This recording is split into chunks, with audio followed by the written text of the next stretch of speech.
Here's Johnny. We're going to start the meeting tonight. Yeah, you got it? You got the music for that? You'll have to play that in our next meeting. Okay, guys, we love looking at the backs of your heads. So when you come down the aisle, if you're coming forward, make sure to come right down the center so all we can get is the back of your head. You get my point, don't you? Just kind of stay off to the side a little bit so that we don't see on the videos just the back of your head. You gotta laugh, you know, I'm just having fun with you. I'm just kind of being a little silly. So laugh a little bit, you know, have a good time. Where's Anne Marie? 2 o'clock tomorrow, right? We're on, okay. Okay, we got, you can read into it whatever you like, I don't care. You know, 14 door prizes, plus 3 optional t-shirts. And we want to make sure to give away all the door prizes tonight. And we want to promote Serge Ramelli. Serge Ramelli, is that how it's pronounced? We want to make sure that you're aware of Serge Ramelli on January 27th. 9 a.m. to 12 p.m. You don't want to miss this. I mean, if you're a member, it's free, so you definitely want to do that. And I want to talk about where's the Dpi Sig table tonight? Do we have some Dpi Sig things for sale tonight? Sonny, do we have Dpi Sig items for sale? All right, and those are a good deal, so if the price seems too high, make an offer. Maybe Sonny's in a good mood tonight. And what else do we have? Donation table.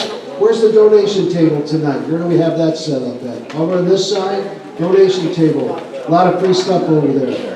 I heard that half the members brought free stuff tonight. Is that true? I don't think so. All right, so laugh a little bit. Have some fun, guys. Okay, we want to welcome everybody, and we want to recognize our volunteers. So volunteers, stand up. All of you, come on, stand up. Volunteers. Everybody stand up. And visiting guests, how many of those are here tonight? Stand up, visiting guests. Great, thank you. Great, thanks for coming. Okay, so all of you visiting guests now, if you join during our break, then you'll get a ticket for one of the door prizes, so you might win a door prize tonight. And we've had that happen. We've actually had people sign up, and then the same night that they sign up, they win door prizes. I know about 4 years ago, I think 4 months in a row, I won tripods. And it got to be a big joke because people would come to me and say, can I have a tripod? Sure, here you go. Here's a free tripod. So, okay. Well, I wanted to talk about Bob Brown coming up and giving a brief announcement to put together a committee for our magazine. Is Bob here tonight? Yes, Bob's here. We'll just take a brief moment for Bob. And is Ken Orenick here tonight? Are you here? Okay, Ken, you're going to be right up after Bob, okay?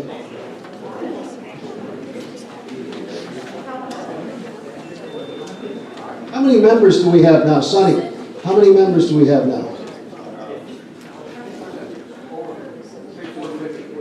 450? Wow. Over 450 members. Wow. Even I didn't realize that. There's a round of applause. Here's Bobby. Only my family calls me Bobby. He's family. There. I'm trying to expand the magazine in reference to people participating. I don't mean just sending in articles and things like that. Simply put, if I drop dead, it's not in the plans, but if I drop dead, so does the magazine. Because it's kind of like I'm everything. I'd like to expand it to the members and create a committee where it's like when Steve Jobs passed away, Apple didn't go away because there's a whole support system. I'd like to create that support system for the magazine. I want to relinquish some of the duties, and I would like to allow members to actively participate. What I can do is hold a class in order to explain all the details that goes on to create a magazine. I'm going to stay with the magazine. I think Sonny insisted that I at least oversee it. But right now, there's just too much on my plate. I'm doing the brochures, I'm doing the magazine, and I'm starting to get tired. But the magazine needs to continue, and I think we can do that if certain people step up, volunteer, and allow the magazine to continue through the efforts of members. And I think it'd be a lot more fun that way, too. You'd have control over what goes in the magazine, who to contact, content, and I already have somebody who volunteered to edit the magazine.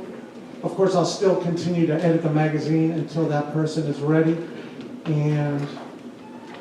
or we can have 2 editors, as a matter of fact, because we're using a program that allows multiple people to be involved.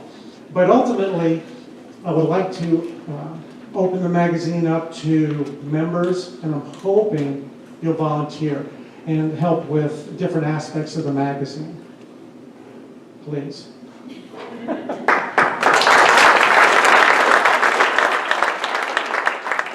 If you will, please see him during the break. I'm sure Bob would welcome talking to you and giving you an idea, kind of an idea of what the responsibilities would entail. I know when you begin to volunteer for things, you're always cautious about that because you don't want to consume too much of your time. But I'm sure that he's got some ideas in mind so that it won't be overwhelming for any individual. So please see him during the break, okay? And now we move on to Ken Arenik. We're going to talk about the mentor program. Thank you, Marcel. Last meeting, I was a little more deliberate and gave quite a presentation about what we try to accomplish. Here, I'm just asking for volunteers. Basically, my message is very simple. We have had a number of volunteers, very good volunteers who have volunteered. Let's say you're interested in a Canon camera, or you need some information about Lightroom or Photoshop or something of that nature. So we're trying to expand a broad range of topics that we can cover. And interestingly, today I received my first request, email request asking for help. And I was able to send it on to the volunteers. So if any of you are thinking of it, we would really appreciate it. It's a great service, and I think it'll be a great program. So consider volunteering. Thank you. Also, once again, you might want to talk to Ken during the break and get a little greater detail on the mentor program. So don't be afraid to look for him during the break. Okay? Committees. Do we have any information from any of the committees? No? No. Come on. There's got to be something from some of the committees. No? Nobody tonight? Well, that's interesting. We'll save on time there. Okay. All right. So art shows? Don't we have any information on art shows? I know we've got an art show going on right now. There you go. See? I knew there'd be something we'd talk about. All right. Sorry about and we didn't get the back of your head. Thank you. We have one art show going on right now at Central Library. It'll be going on until the end of January. We have like I think 45 pictures so far in this art show, so it's going really good. And I'm trying to get a hold of Nick. Is Nick here? I'm trying to get some more art shows on our venue. So right now, that I know of, we have the January art show at Central Library in July. So we're looking for some new venues. So if anybody has any connections, let me know. The other thing is the lady from Haiti,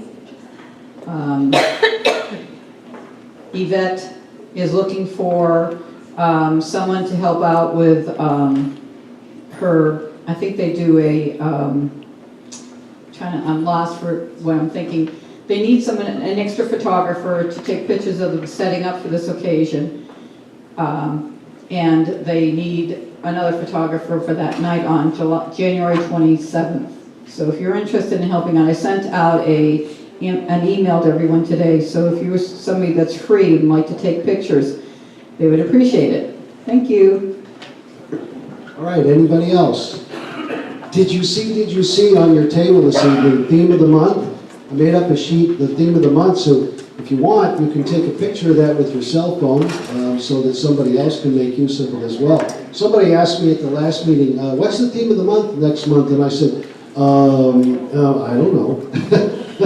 So it's good that we all know. So I thought I'd make up this sheet and everybody could see what the theme of the month is. Of course, you know you can go to the website, but I always forget to do that. So assuming that you're kind of like me in most cases, you might forget to do that, then you've got copies of this, which is beneficial. The next theme is couples. So take advantage of that. And we've got quite a few photographs for this month's theme in the slideshow. I think it was called to my attention that you need to keep this short because the slideshow is going to be pretty lengthy tonight. Okay, the following members have had images accepted into the juried Rookery Bay photo exhibit. That would be Ed Cohen, Christine Cook, Nancy Garrison, Robert Kennedy, Ken Arenik, Jim Robillard, and Jane Ruprecht. Jane, are you here? I hope I said that correctly. Jane Ruprecht? Oh, I did. I said it. Oh, wow, I'm good. Okay. Congratulations to all of you. The exhibit runs February 6th through March 28th. A reception at the Rookery Bay will be held on February 8th from 5:30 to 7. Now, are they serving drinks and food at the reception? Does anybody know? They are? How very, very nice. So we should all go. All of us. That would be fun. Oh, they'll be announcing the winners as well. That's wonderful. Great. Okay. And Jim Robillard also had a woodpecker photo, two woodpecker photos, I guess, featured in a cover article by Maria Lamb on backyard birds in the January 5th through the 18th, 2018 issue of Coastal Breeze. Congratulations.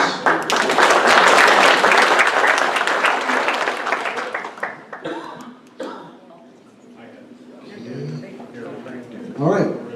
I think we're going to move on to public announcements. I see you're all smiling about public announcements. Everybody wants to talk first. Do you want to talk first? No? Oh, okay. Who wants to give a public announcement tonight? All right, we don't want to see the back of your head, remember.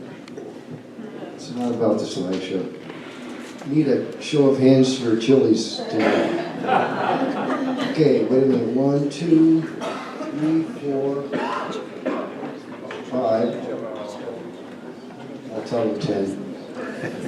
I find it interesting that the show of hands for Chili's after the meeting, I guess you'd say, quite a few of those individuals live up in Fort Myers and have to drive a lengthy period of time to get home after that. So, okay, who's next for public announcements? Oh, here we go. We don't want to see the back of your head now. We want to face the camera. There's an increasing number of people using either Mac computers or iPhones, and we have an excellent support group here in Naples, the Naples Mac user group. We meet every Wednesday at the Central Library at 11:30, and I highly recommend that you come and see the meeting and decide whether you want to join or not. Every Wednesday at 11:30. Thank you very much. Who's next? Show of hands. Oh, there we go.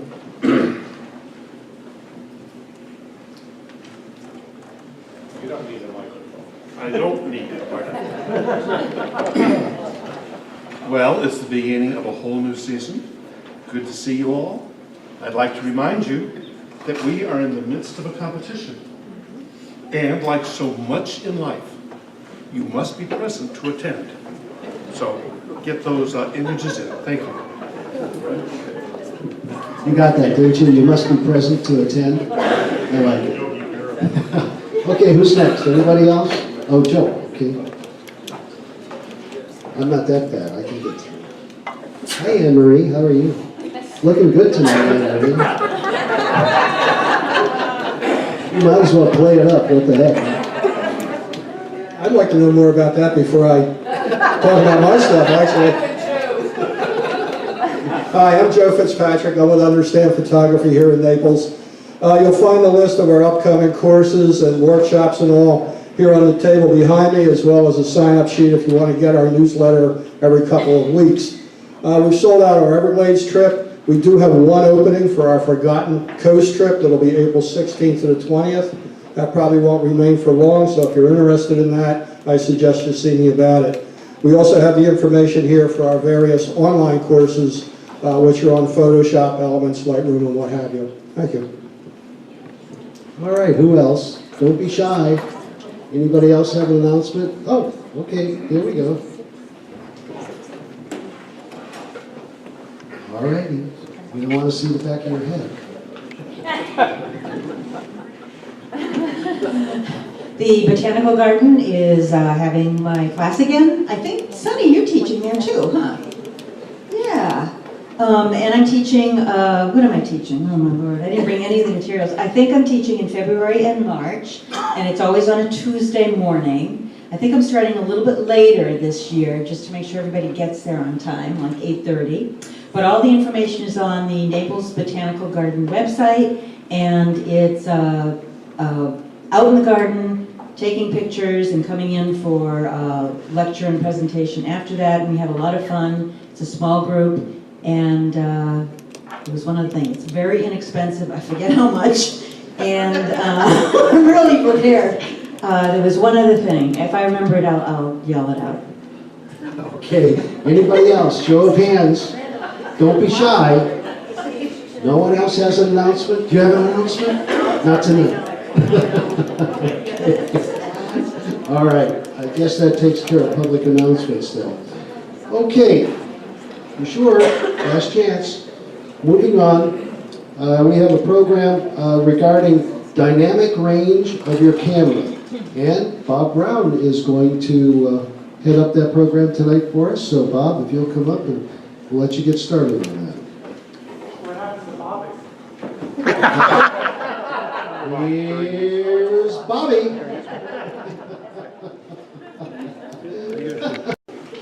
Wait for Sunny to kill the lights.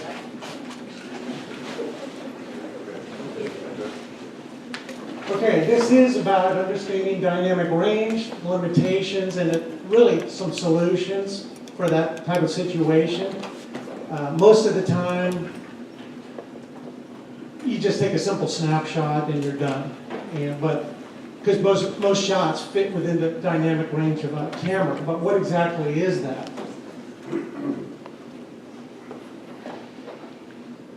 So what exactly is dynamic range, and why should you care? It's really simple. It's the difference between the darkest darks and the lightest lights. And when you use your camera, it has a limited dynamic range. Your eyesight, on the other hand, has a very wide dynamic range, and I'm going to show you the difference. But the whole idea is to recognize dynamic range problems when you're standing out there in the field.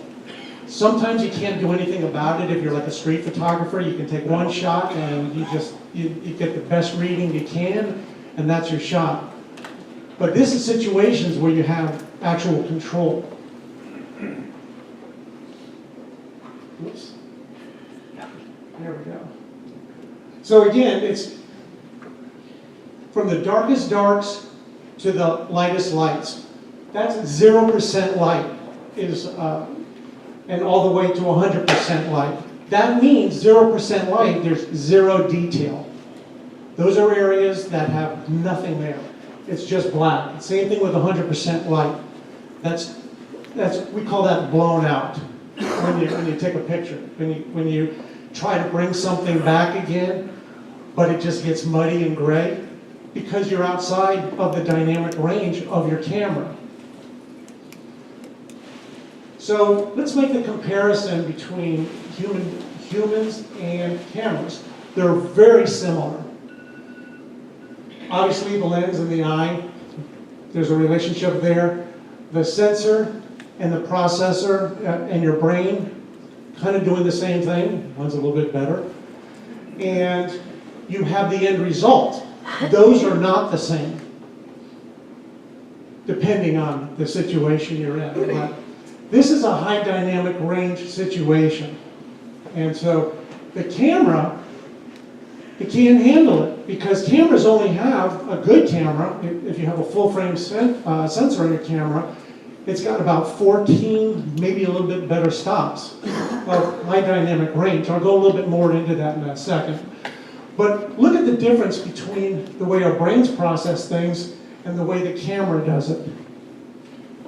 The windows are blown out because it's a static, it's a single shot. This is a high dynamic range image, the way your brain can process it. So think of it this way. When you stand in your living room, you can see under the couch, you can see your couch, this is daytime, you can see the roof, you can see out the windows, and everything looks correct. Because your brain is taking a zillion shots at one time, it's continuous. If it could only take one shot, that's what it would look like, maybe even worse. But it doesn't work that way. It's going click, click, click, click, click, click, click, and it's correctly exposing everything. It's doing HDR, is what it's doing. So if you look at the comparisons, like if you took your eyesight, it's got somewhere around 20 stops of dynamic range. We talk about this in terms like of cameras, stops.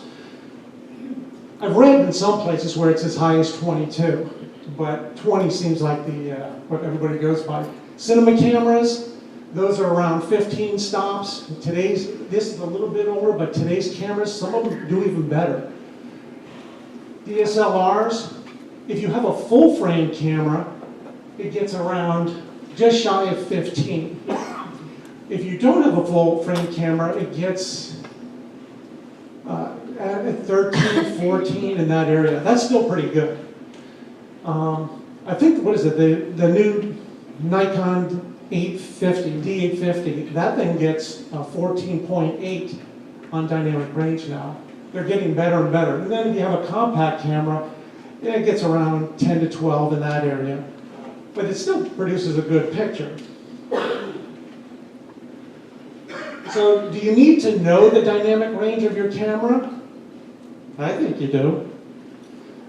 If you look, at least understand your limitations and recognize that there is a problem when you look out and you're going to take a photograph. And if you go back a little bit, remember the old film days? Looking at all of our average ages, we all remember film. It was only about 13 stops, but when digital cameras first came out, they didn't even come close to that. So everybody kept complaining, well, digital, looks terrible. Not anymore. The digital passed up film.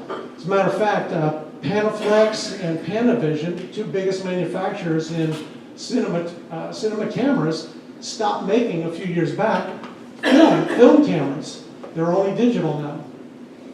So if digital cameras average about 14 stops, give or take, and then you have the human eye, it only averages 10 to 14 stops. But that's only if things are created equal. That's static. If your brain can only take a single snapshot, and that's all it can do, that's what it would see. But it doesn't. It sees dynamically. It's linear. It's constantly correcting or processing. Now, here, just a note, if you have a cloudy day or a gray day or certain kind of average lighting conditions, those situations fall well within the dynamic range of a camera. So when you take your shot, you look at your histogram, everything looks, it all fits in there perfectly.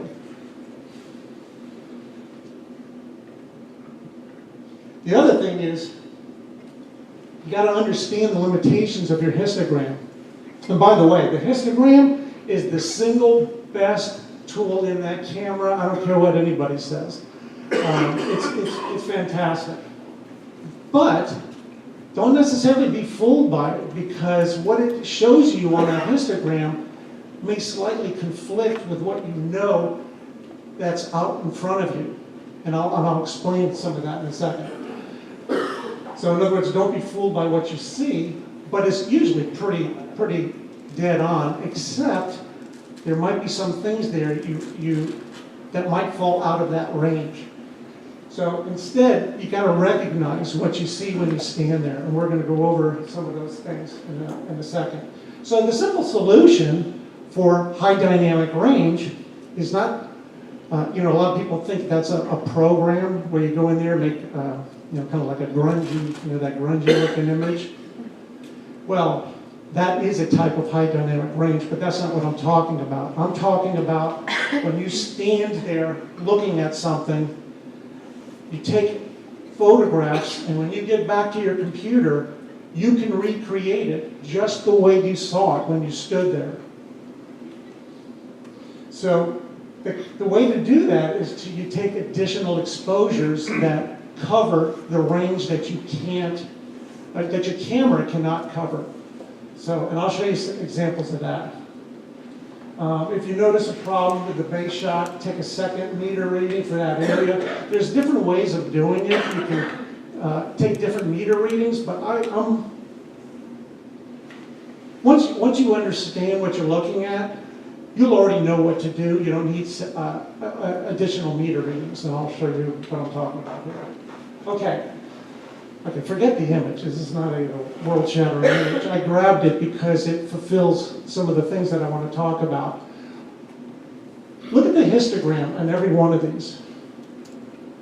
Horrible. This is a high dynamic range situation, and that is where you have the early morning light. It's super high contrast. You can tell the shadows. It's morning or afternoon, but it's really morning. The shadows are just laying on the ground. They're so horizontal. The camera, the base shot is number 2. If you look at number 2, look at the side of the shed. Look at the side of that barn. It's blown out. It's outside of the dynamic range of that camera that I use. And I use a good camera. I'm still using my, the Nikon D800, and that gets over 14 stops of range, but it can't cover this situation. Your brain can, because when I stood there, I could see everything. I could see in the trees, I could see the tree trunks, I could see all the details on the side of everything, because your brain's correcting everything. So I want to recreate what my brain, or at least what my brain thinks it saw. So the solution for that is you've got it underexposed by a couple of stops, and you've got it overexposed by a couple of stops to cover the gamut, at least in this situation, not all. But is it really underexposing? No. It's not underexposing. Sure, you're going 2 stops below the second base image, but that's not my target. Here's my target. That's the only thing I care about when I underexpose. Everything else, who cares? That's what I want, and that's what you have here.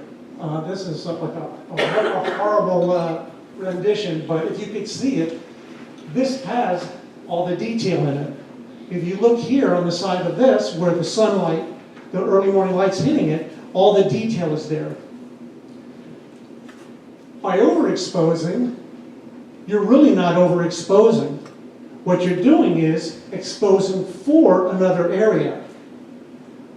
The only thing I care about is that tree trunk in there. I know it sounds a little petty, but when I'm standing there, I'm looking and I'm going, okay, these are the problems. I know this is going to be a problem. I know that's going to be a problem. I know, and that's really kind of from experience. But at the same time, if you look at your histogram and you see this, well, it's bouncing off to the right.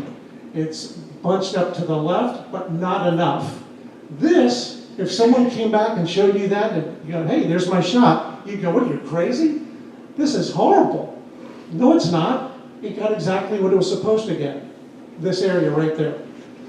So, then you have to go in and blend the images together. Not the whole image, but the parts that you want. And that's where it gets a little difficult. Ken or Rennick, that's where the mentor program comes in handy. If you get stuck and you don't know how to blend an image, call Ken. But here's the thing, if you walk away from this image and you say, you know what, I really like this image and I'm going to enter it into a Dpi Sig competition, and you enter that, you're not going to do very well. And that's because there's too many problems in the picture. You take all the additional shots, you blend them together, and now you have everything. Holy cow, is this a horrible picture? Wow, it's like remember the old negatives when you're in color? Yikes. Oh well, take my word for it, it looks a lot better than that. So, if you look at this though, it is exposed correctly. This has detail in it. You have the sunlight going pretty hard against this part of the building, and it's very detailed. And where's the other area? And look, you can, in that tree trunk, you can see, you can't see it so much on this, but in that, you can see the tree trunk with all the bark on that picture. And that's a blend of those images, because if you need 20 stops of dynamic range and you only have 14, you're going to have to come up with the other 6. It's really, kind of not that simple, but it really is at the same time. So let's look at another example. Okay, here's another example. Yeah. My eyes right here. If you look at this, and remember, today, film is free.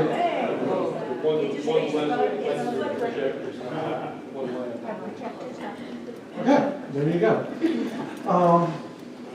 Film is free, because it's really digital, obviously, but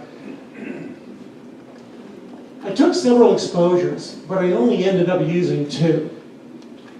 And here's a dynamic range problem, and I'm showing you situations where you're going to run into this. If you're like R.L.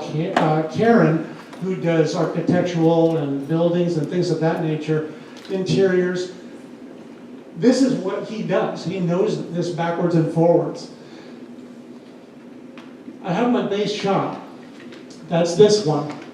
If you look at the histogram, it's not too bad, except for, looky here. You see a spike along the right side, a white spike. There's probably a lot more going to the right, but that's where the spike is. That represents those windows.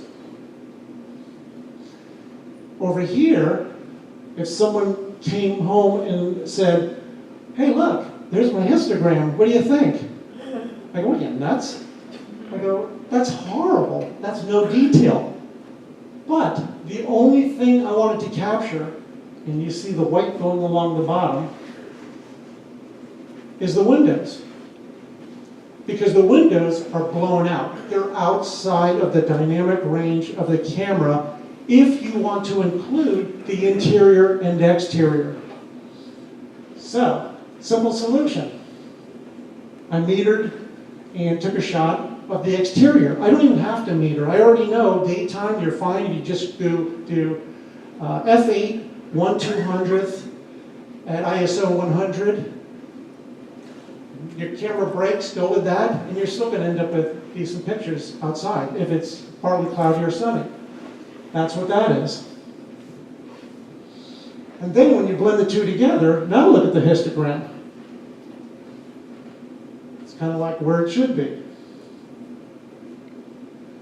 So here's the other thing. When you do blend 2 images together, outside,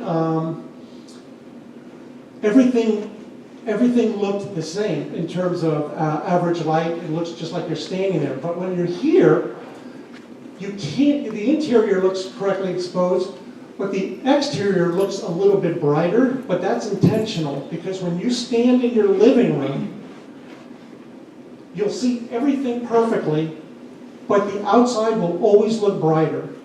So you do not want to have it the same exposure as the interior.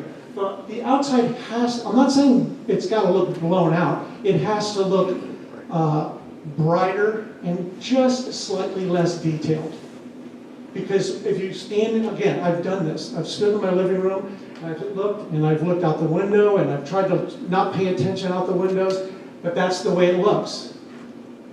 I can make that look photoreal in terms of the way it looks inside this structure, but that's not the way it's supposed to be. That's the way it's supposed to be when you're standing inside of a building. If there was no wall there, that's different. Then you would make the outside look equal to the inside.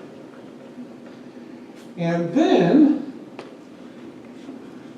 this is the nighttime version of high dynamic range.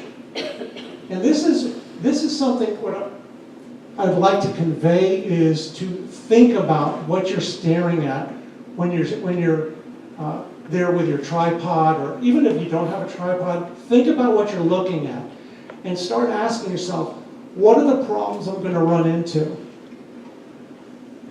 In about a split second, I knew what the problems were because I've done this quite a few times. I've been doing night photography since,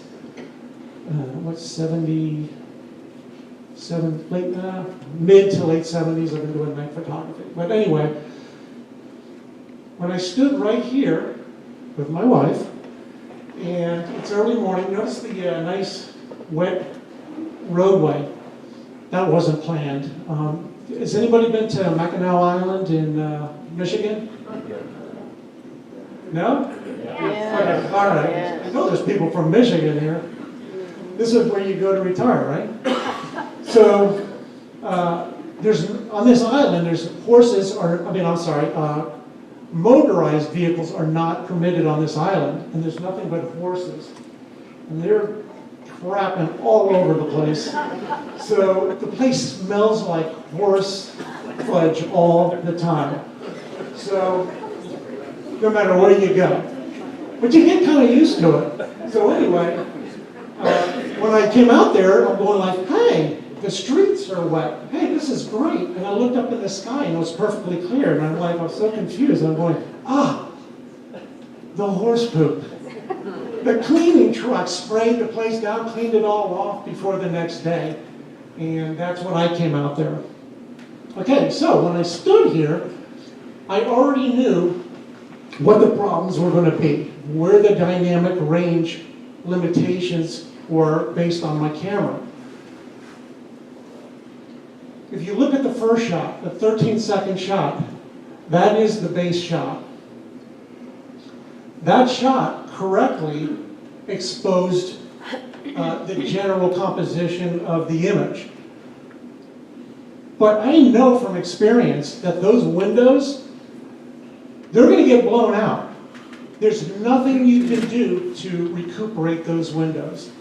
And you see people do this quite a bit, who take a single shot and they're desperately trying to bring back detail into areas, but you can't bring back something that's not there.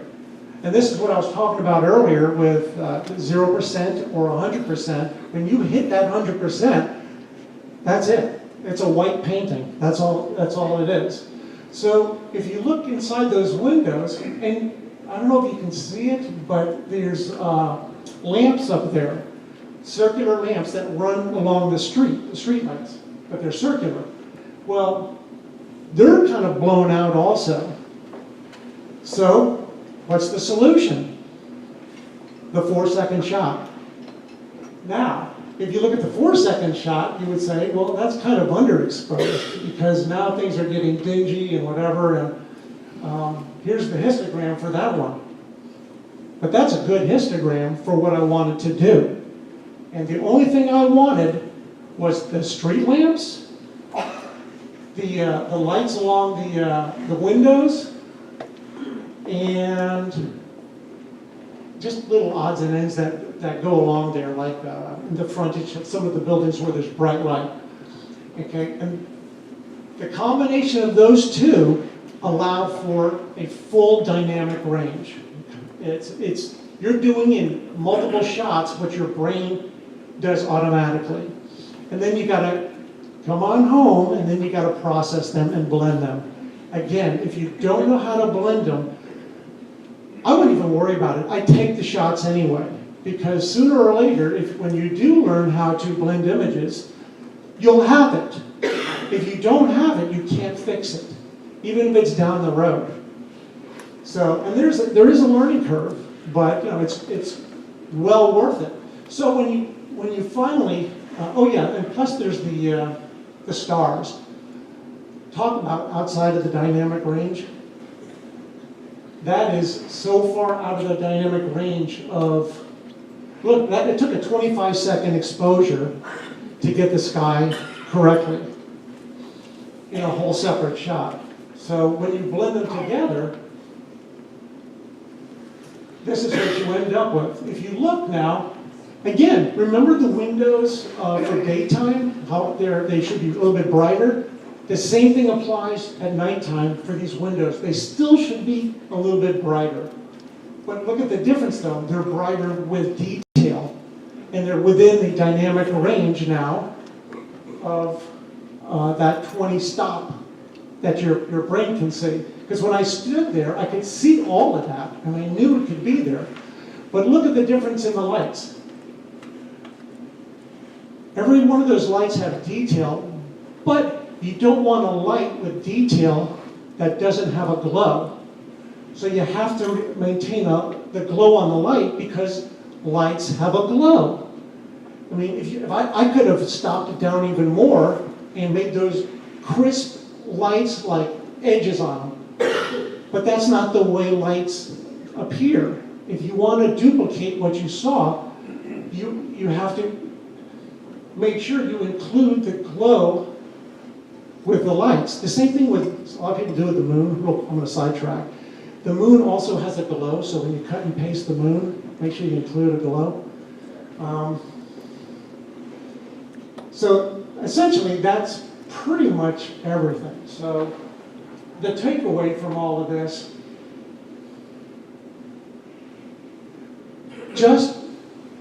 the film is free. Capture additional shots. If you're not sure, take the extra photograph. If you're inside of a building and you need to take a second, if you need an additional shot, make sure you expose for the exterior separately. Same thing with nighttime, when it comes to lights and stuff like that. You see a lot of night shots.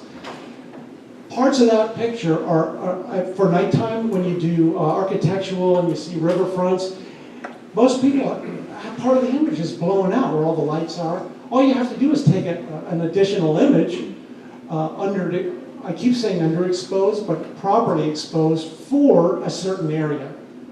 That's, when I say underexposed, I'm just using it because we're all used to hearing, underexposed from the base shot. When I say the base shot, when you take a generalized reading, that's your base shot.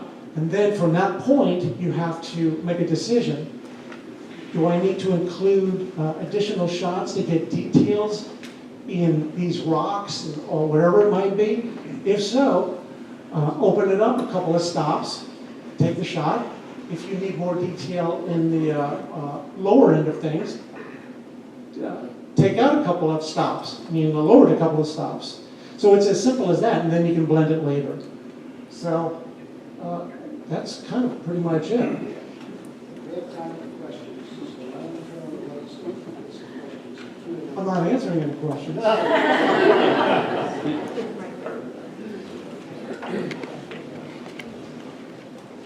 Christine. So Bob, what about just bracketed shooting? That's, we're using the, It's setting your camera to do it automatically. yes, we're saying the same thing. There might be some people who aren't familiar with it. So you have. Well, your cameras can do this automatically as well. It's called bracketing. Just showing you how much I'm time just is not left. saying bracketing, I'm calling it exposures. It's the same, it's Oh, a I see the distinction, we battery. got a difference, so to speak. Looking all the way? Bracketing, there's a setting in your camera, so if you're sitting on a tripod Oh, and you're not real sure, it's real nice because your camera can do it for you. And everybody has this Good inside their catch. camera, I believe. I know the Canons and Good Nikons, catch. they all have that. But you can do a setting where you can, what's called bracketing, and it will take your base exposure, and you can set it how many stops you want it to go. So you can say, I want it 1 stop above, 1 stop below. So that's 3 shots. Or you could say, I want 2 stops above and 2 stops below. That's 5 shots. You can set it for 7. You can set it for 9. In the beginning, if you're not sure, set it for 7. You can't go wrong. And you probably only use 2 of them. So, but that's a great feature in your camera. You can also do it, believe it or not, handheld, but that's kind of advanced. And you can, if you hold your camera still enough, you can let the camera go. You can bracket it and click, click, click, click, click, click, click. It's hard to hold it still, but then you just align all the images in Photoshop, and then you can worry about blending them from that. So, Nick, go ahead. Bob, would you suggest changing the exposures using shutter speed as opposed to f-stop? I would say it depends on what you're looking at. You don't want to change your shutter speed if you're trying to get a river and it has to be a specific speed. Then mess with the. Then I would go with the. Well, you know what? The reason I ask is my experience has been if you take multiple exposures and you change the f-stop, the combined image gets a little blurred because you've changed depth of field, and now the reconciliation of those frames doesn't really pan out. Yeah, so the well. general rule of thumb is you don't want to stray away more than 1 stop if you're going to do that. You can kind of get away with it. He's saying when you go to bracket, he's talking about doing it manually. So he's saying if he wants to underexpose the picture, then he would just like go from f5.6 to f4. No, I'm saying the opposite. If you want to underexpose, you keep the f-stop consistent. Oh, I said, okay, f5.6 to f8. No, you stay at 5.6 and you go from 1/25th of a second to 250th of a second. You change the shutter speed. Yeah, that's what I do. That's what I'm saying. Would you suggest that? Oh yeah, I'm sorry. Then I did misunderstand your question. Yes, I would mess with the shutter, not the f-stop. Right. Okay, because the f-stop will it sees the image differently, and yes, you'll alter the depth of field, but also there's a what's the word I'm looking for? You know, huh? There's a word for it. It fell out of my head. Why not the ISO?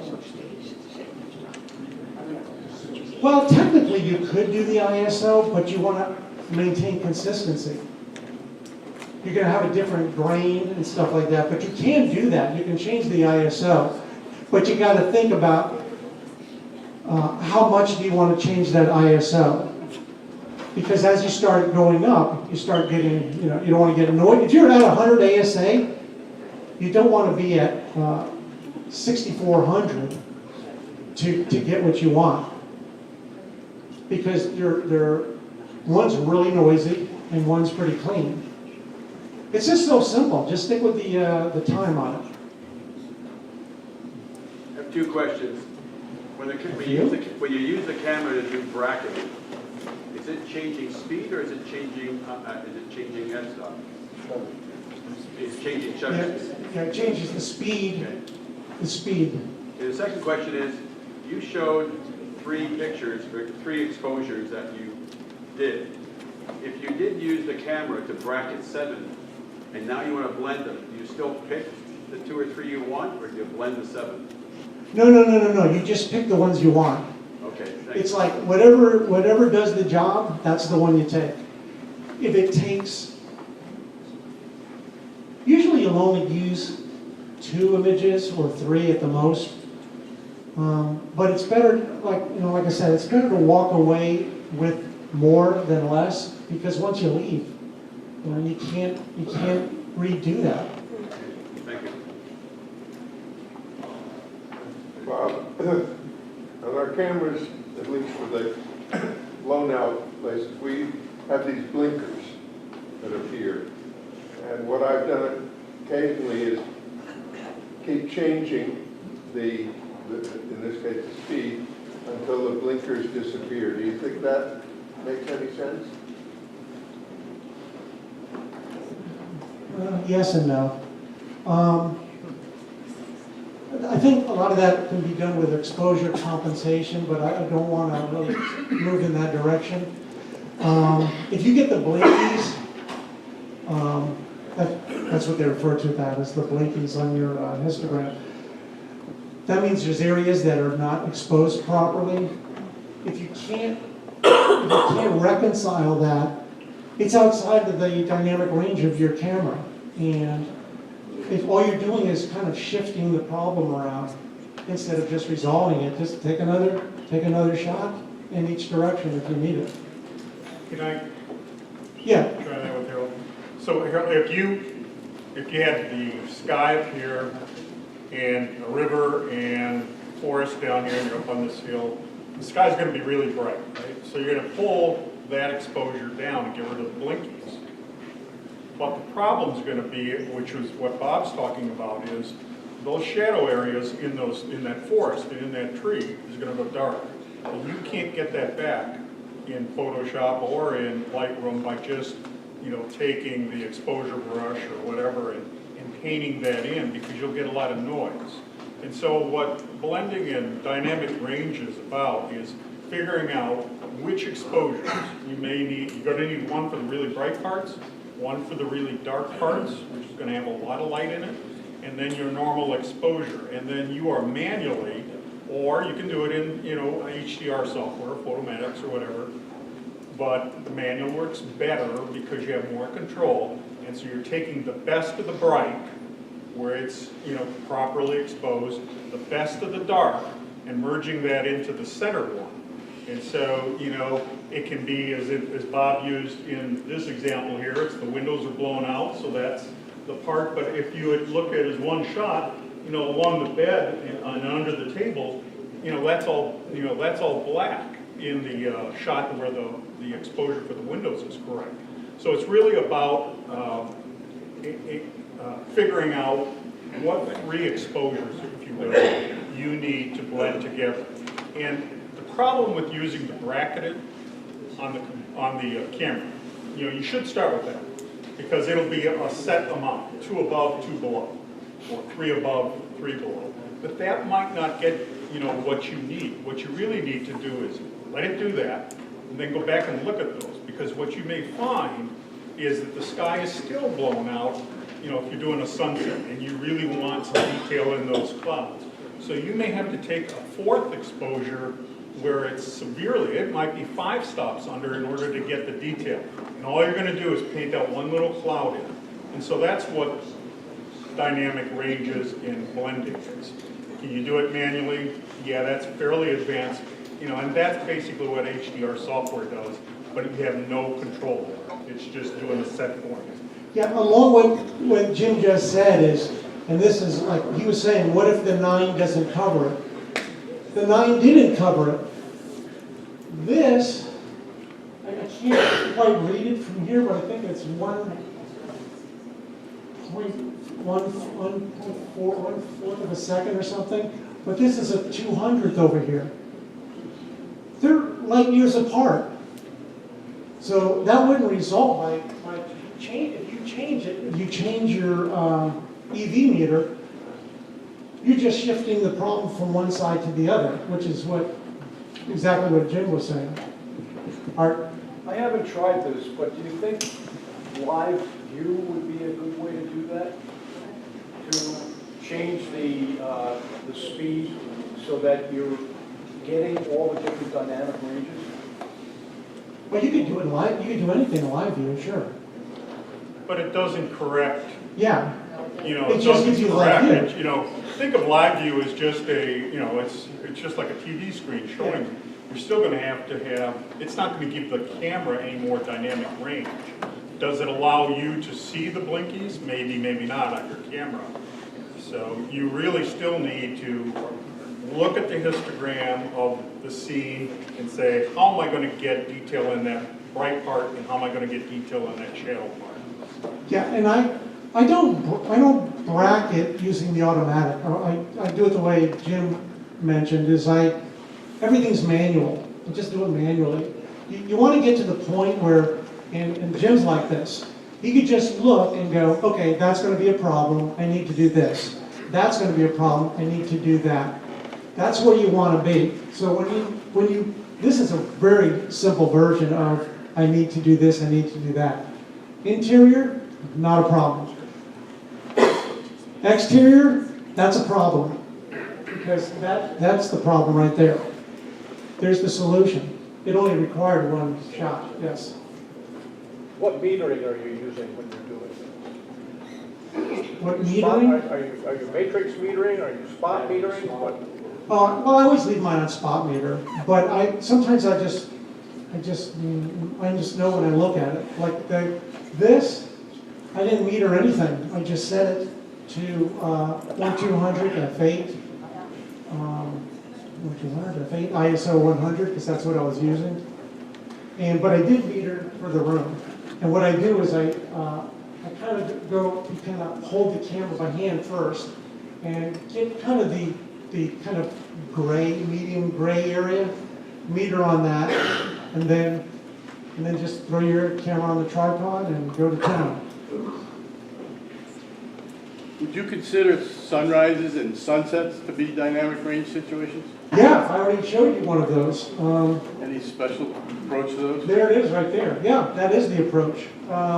It depends on what you want to do, because a lot of people who do sunrises and sunset really like the silhouette of the foreground, but if you want detail in the foreground and you want something in the background, well, that's where a flash comes in handy and some fill light.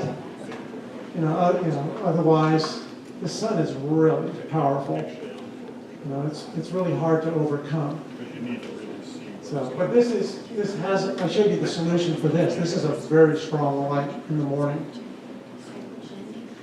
Okay, is that it? I didn't expect to be talking this long. Well done. I would suggest, following this presentation that Bob just gave, that if you're a birder and you're shooting birds, let's say a snowy egret, kill the bird, stuff it, put it back on the branch.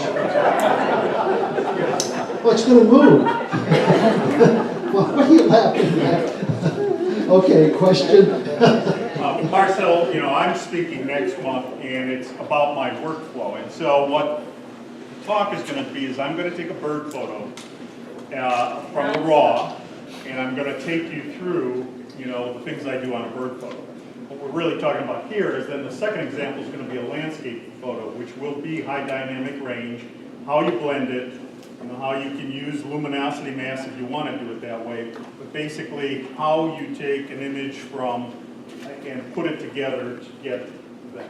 So just a pitch for next week. Great hit for next week. That means you'll all be here, right? Everybody will be here for that one. That'll be very interesting. So don't kill the bird yet.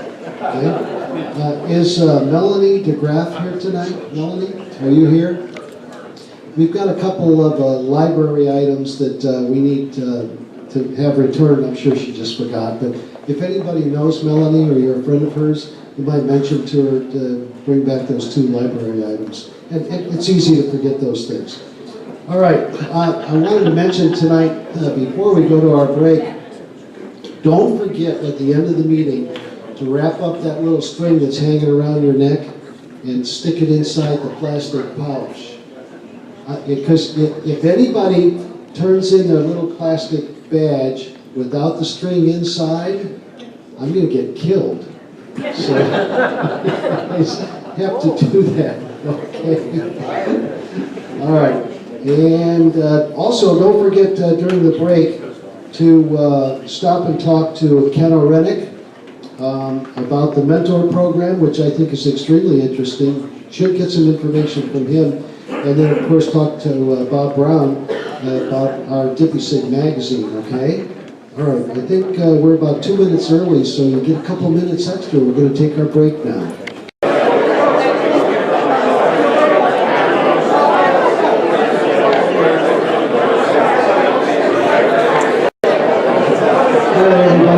Starting here in a minute.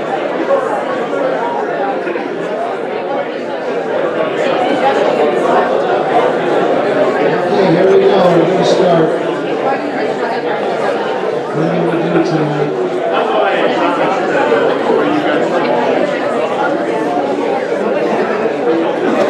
Okay, we're back. We are back. And following that spectacular presentation by Bob Brown, I'm withdrawing my 6 photographs tonight from the slideshow. So, okay, I think we have an announcement from Mary Short about the FCCC Dpi Sig winners in our last competition. Is Mary here tonight? She is. Mary is here.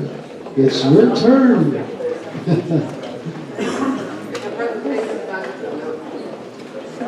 You coming up? She's shy, very shy. But she's on her way. Here we go. Let's welcome Mary.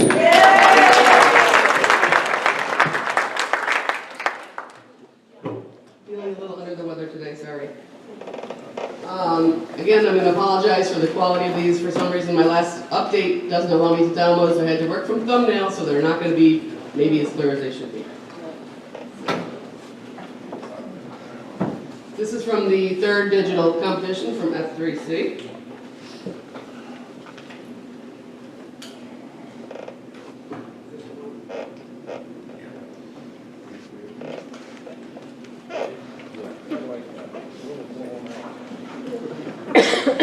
In the color dance category, Jelly Bomber, Patty McInnes, blue ribbon.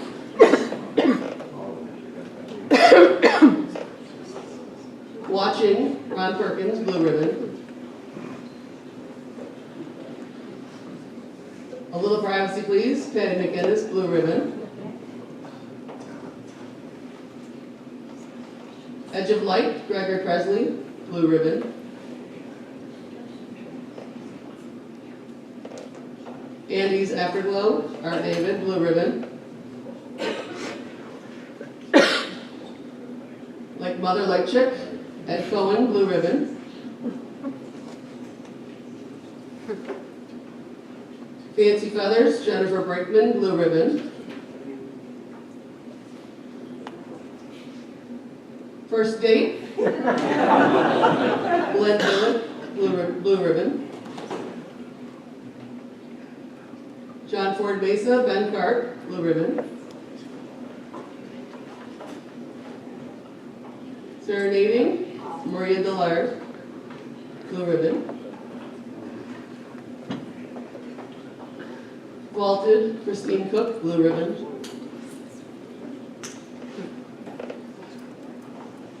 Dancing Fool, Jim Robillard, yellow ribbon.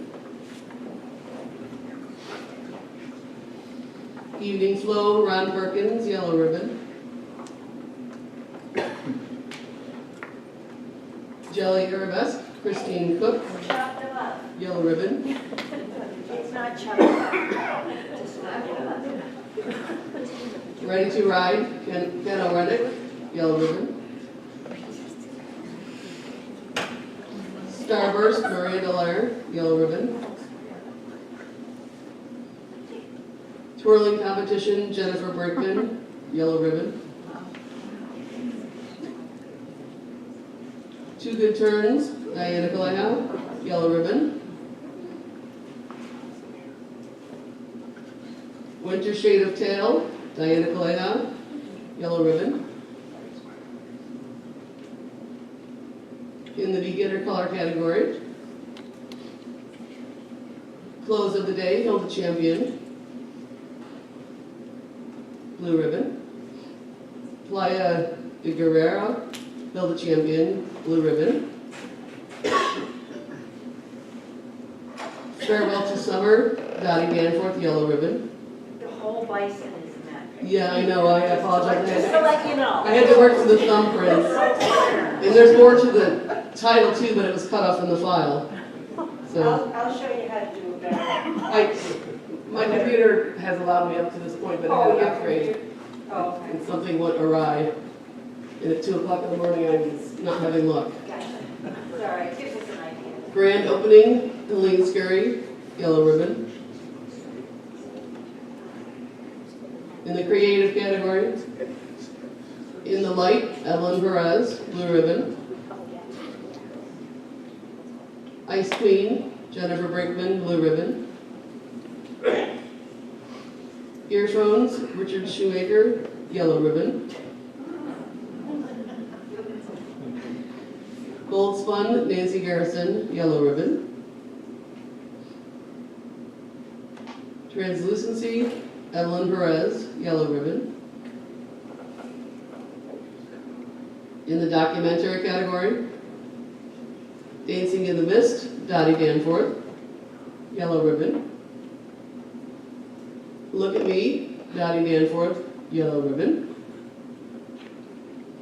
In the mono category, Moving On, Cynthia Taft, blue ribbon. Title Pool, Richard Tyndall, blue ribbon. Silverback, Meryl Lorenzo, yellow ribbon. True Grit, Carol Benjamin, yellow ribbon.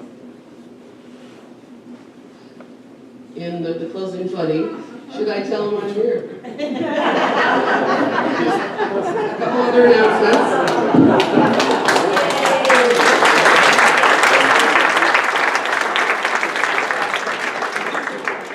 Just one other announcement that the next print category is going to run January 28th through February 10th. So I'm going to be picking up those prints at the next meeting, which will be February 8th. And they're going to be judged, I believe, right here in Naples. So if anyone on the slideshow, I do have the ribbons. You would come claim your ribbon. Thank you. F3C has finished its digital judging for the end of the year winners. And so they're all published online if you want to take a look. And one of our very own got a third place in, what was it? Color? Mono. Sorry, mono. Richard Tyndall. Richard Tyndall, and it was the title pool that you just saw a little hint of here that got the third place. Now that means in all over the state, in all of the hundreds of images that were submitted, he got third place. Now that's awesome. That's hard to do. Really hard to do. Did anybody else who's here tonight? I didn't even know I was going to say that, but I didn't want that to go passed up. Anybody else get a first, second, or third that they know of? What? The only one. You are our treasured one, Richard. Sir Richard, we knight you, Sir Richard, finally. Thank you. After all of that excitement, we're moving on to our slideshow. Popcorn will be served during the slideshow, and soft drinks. Rum and Cokes will be served during the slideshow, so please enjoy.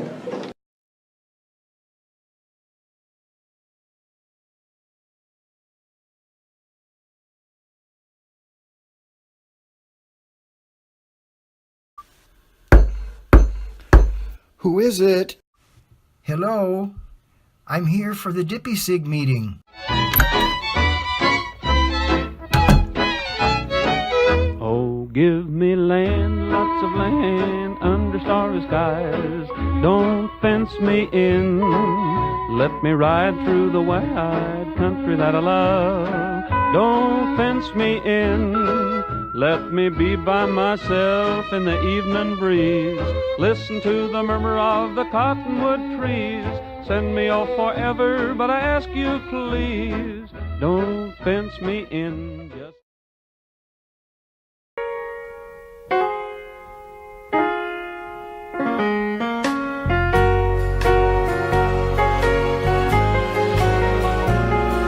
My baby makes me proud. Lord, don't she make me proud. never makes a scene by hanging all over me in a crowd. 'Cause people like to talk, boy, don't they love to talk. But when they turn out the lights, I know she'll be leaving with me. And when we get behind closed doors, when she lets her hair hang down, and she makes me glad that I'm a man. Oh, no one knows what goes on behind closed doors.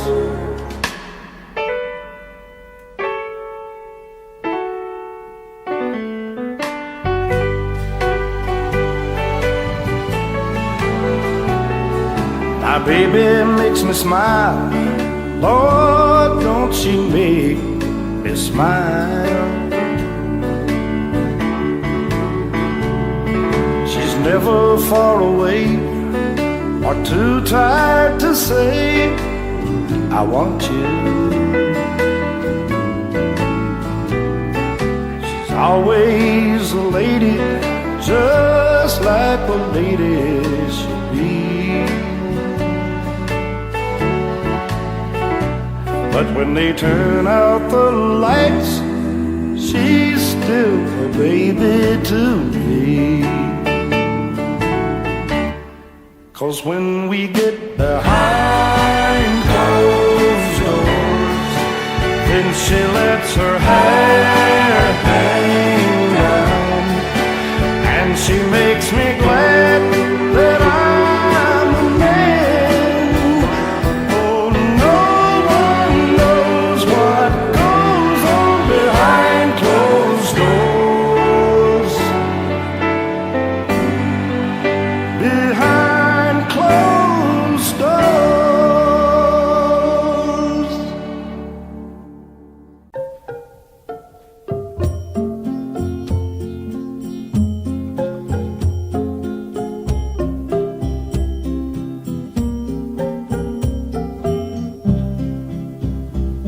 The windows of the world are covered with rain. Where is the sunshine we once knew? Everybody knows when little children play, they need a sunny day to grow straight and tall. Let the sun shine through.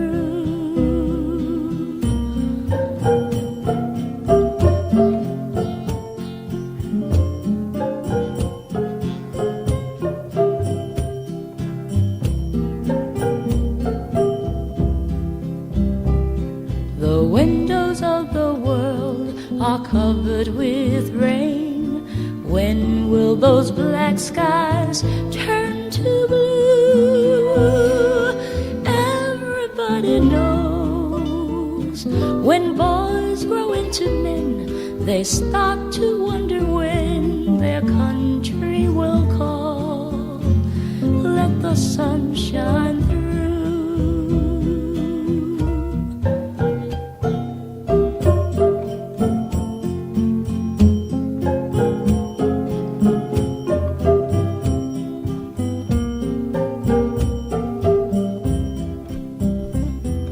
The windows of the world are covered with rain. What is the whole world coming to? Everybody knows when men cannot be friends, their quarrel often ends where some have to die. Let the sun shine through.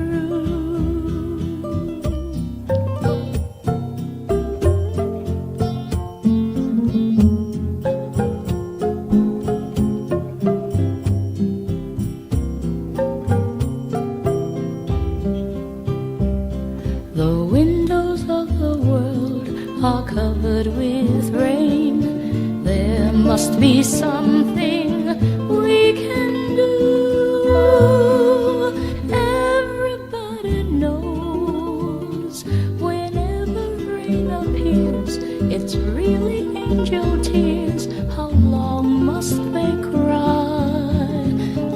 sun shine through.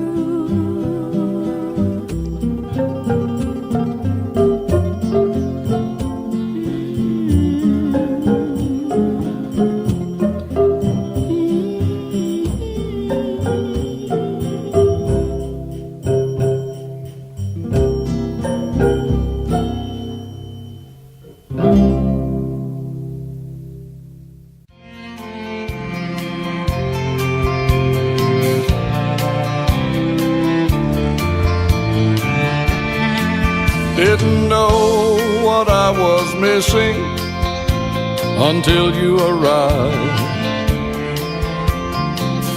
Never knew just how much I had been deprived of the kind of love that's real, that gets under your skin. You took me to places I had never been, but in your moment of doubt, please don't fence me out. You're not someone I could learn to live without. So please, baby, please don't fence me out. I know what I'll be missing if you leave. No way to convince myself it was only make-believe. So baby, before you go, leaving me without you, before I'm outside looking in, there's one thing you could do. In your moment of doubt, please don't fence me out. Let me back under your skin. Reconsider me again. Please, baby, please don't fence me out. Don't Fence Me In is a really great song. Sometimes that's right, but this time that's wrong. Please, don't fence me out. In your moment of doubt, please don't fence me out. You're not someone I could learn to live without. So please, baby, please don't fence me out. In your moment of doubt, please don't fence me out. Let me back under your skin. Reconsider me again. Please, baby, please don't fence me out. Oh, please, baby, please don't fence me out.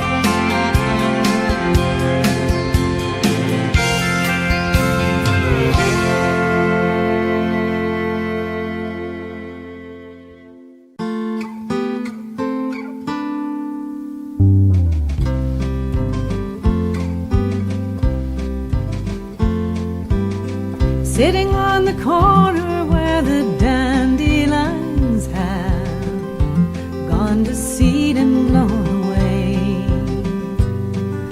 a little girl is weaving daisies into a chain, while the sound of a marching band fades. Strapping on his holster, it's the 4th of July, with his hat and chaps a real suede. His pony has 2 wheels, gray paper wrapped around the spokes, hoping for a first place in the parade. Where are the white picket fences that took all summer to paint an American elm with a hammer and a stand selling 5-cent lemonade.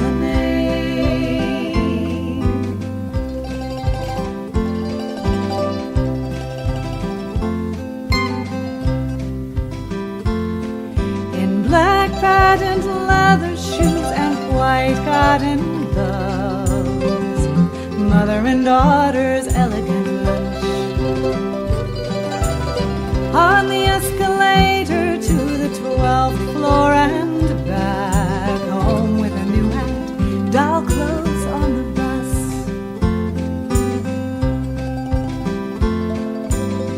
Swinging on the front porch with their heads leaning back. There's a full moon out there on the rise, drifting to a rhythm only new love can hear. And if it's cloudy, there's still stars in their eyes.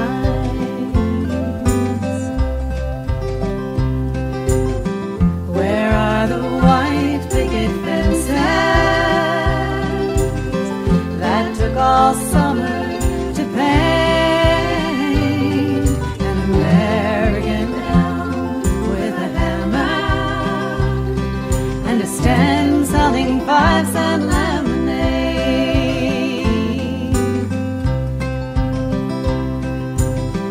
Where are the white picket fences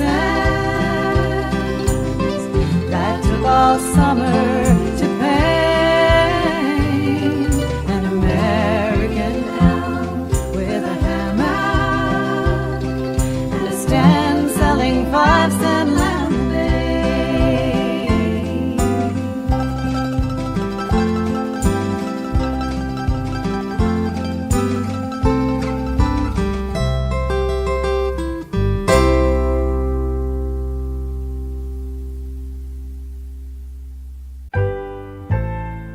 If my heart had windows,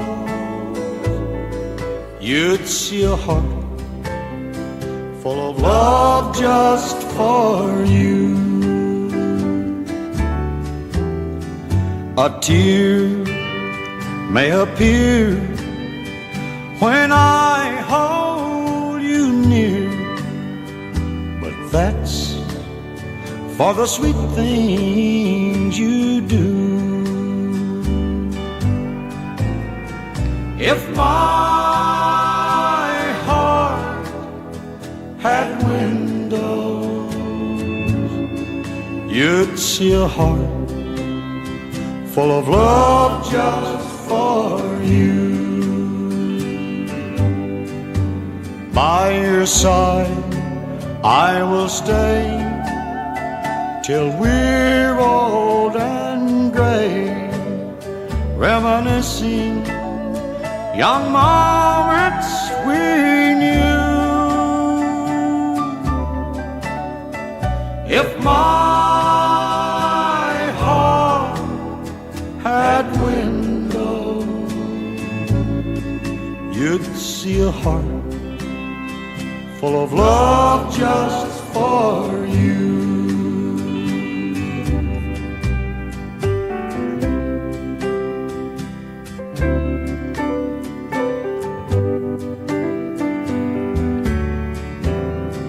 A thief couldn't steal the love that I feel.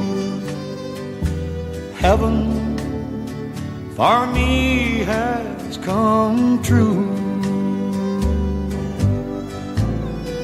If my heart had windows, you'd see a heart full of love just for you. If my heart had windows, you'd see a heart full of love just for you.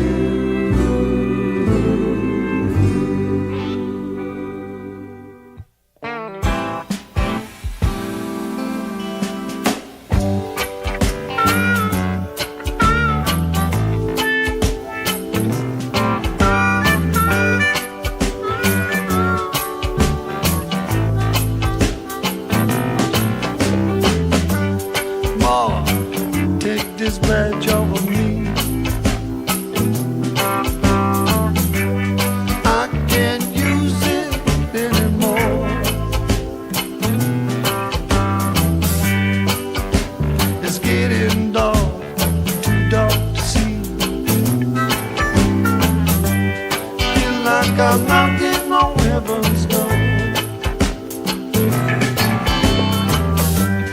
Knock, knock, knocking on heaven's door. Knock, knock, knocking on heaven's door. Knock, knock, knocking on heaven's door. Knock, knock, knocking on heaven's door. Mom, take these guns away from me. I can't shoot them anymore. There's a long black cloud following me. Feel like I'm knocking on heaven's door. Knock, knock, knocking. Knock, knock, knocking on heaven's door. Knock, knock, knocking on heaven's door.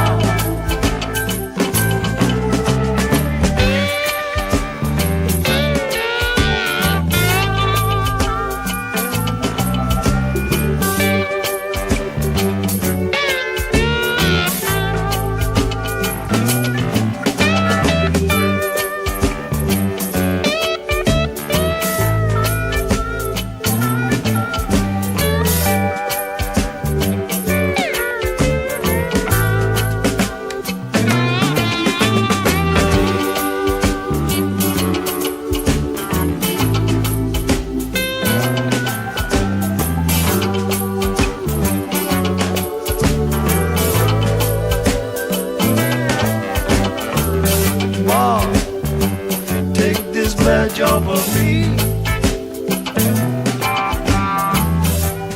I can't use it anymore. It's getting dark, too dark to see. Feel like I'm knocking on heaven's door. Knock, knock, knocking on heaven's door. Knock, knock, knocking on heaven's door. Knock, knock, knocking on heaven's door. Knock, knock, knocking on heaven's door.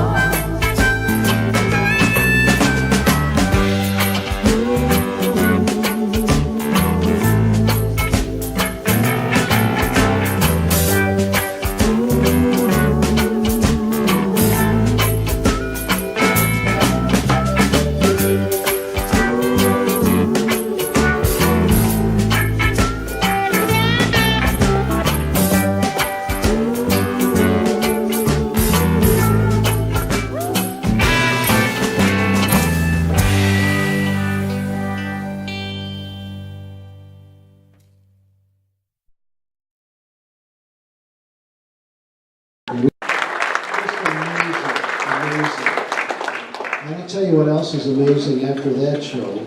We have 13 new members tonight. We're going to have to find a new venue. This club is getting so doggone big. All right, I'll read their names. I'll do my best.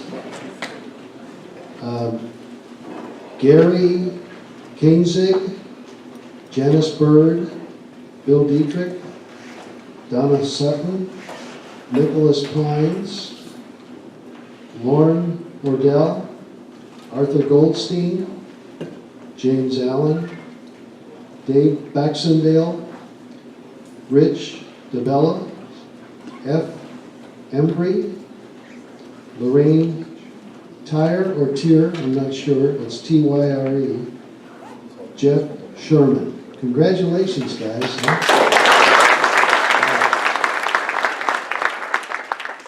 Club just keeps amazing me every month. It's just amazing. I guess we'll start our drawing, huh? And don't forget, the theme for the month of February is couples. So don't forget that. All right, we're going to start to draw the tickets now. Sonny's going to come around and have people draw tickets out of the basket. Okay, first ticket. Here we go. You ready?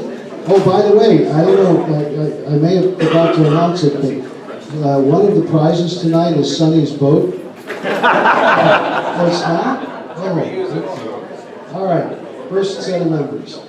8799744. Do we have a winner? 8799744. We got a winner. Hey, Lucas. Lucas Mayer is a winner. All right. And next, 8799812.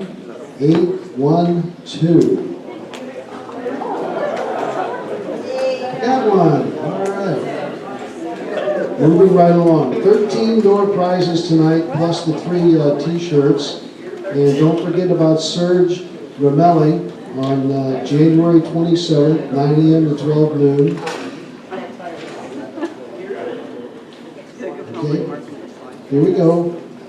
And the lucky winner is 8799738. 8799738. I don't see any hands going up. Oh, there we go. All right. Got one. Okay, and next. We've got 13 prizes to give away, so don't leave. 8799798. 8799798. There we go. Couples next month. That's the theme. Don't forget. Oh, and please wrap up those strings and stick them inside those plastic pouches. All right, next. 8799729. 8799729. And by the way, for those of you that are getting anxious, it's not 9 o'clock yet, so you're okay. Lock the doors. Don't let them out. Okay. Well, we've got 2, 4, 6 here, 8, 10, 11. So 8799864. Who's got 864? 8799864. Who's got the lucky number? Come on, fess up. 8799864. Somebody left early. Someone left early. All right, this is the last time. 86, it's you! All righty then. Okay, here we go. And I mean, somebody's got sticky fingers. 8799863. Okay. 863 and 864. I don't know how we did that one right in a row. All right. We'll find out. Okay, we'll find out. We'll check it out. I think you said 13. That's all right. We'll check the numbers. Okay. 8799816. 816. Who's got 816? Do you have 816? Somebody's got 8799816. Nobody's got it? All right. You snooze, you lose. Okay, next. 8799742. It's not 9 o'clock yet. You're not going anywhere. 8799742. Hey, there we go. Got another winner.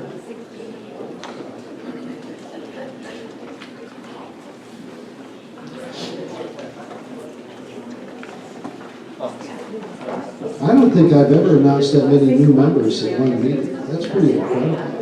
It's quite a list. All right, here we go. 8799792. Who's got 792? There we go.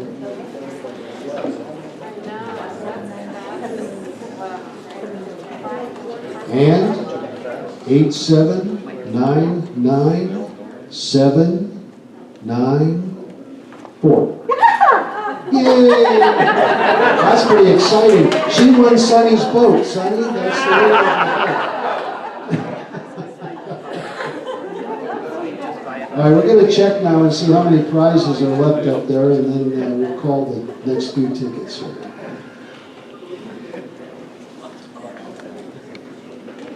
All right, 8799-739. 8799-739. Got a winner. And 8799-811. All right, that's 12, and I think there's one more prize out there. So you're going to have to draw one more ticket. Lucas, is that correct now? Will there be one prize left? There will be one prize left. Okay. All right. Okay, it's 3 minutes to 9. So for those of you that are anxious, 8799-753. Hey, there you go. All right. See you next month, guys. Bye-bye.